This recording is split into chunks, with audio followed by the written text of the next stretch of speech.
మీకు ఆరోగ్యం కావాలా? మీ మూల ఆహారాన్ని మార్చుకోండి. చుట్టుముట్టు పెరుగుతున్న ఆకులు అలములతో కషాయాలు చేసుకొని తాగండి. కాఫీలు, టీలు, పాలు, చక్కెర, గుడ్లు, మాంసం తింటున్నంత వరకు మీ దేహంలో ఆరోగ్యం చోటు చేసుకునేదానికి వీలు లేనే లేదు. ఆహారం సరిగ్గా ఉంటే ఏ మందు అవసరం లేదు.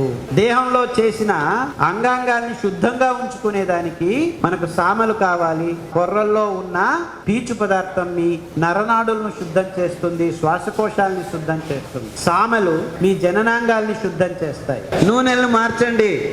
ఎద్దు గానుగలతో తిప్పితే అది నిజమైన నూనె, మిషన్లో తిప్పినా కానీ నిజమైన నూనె కాదు. STP, standard temperature and pressure.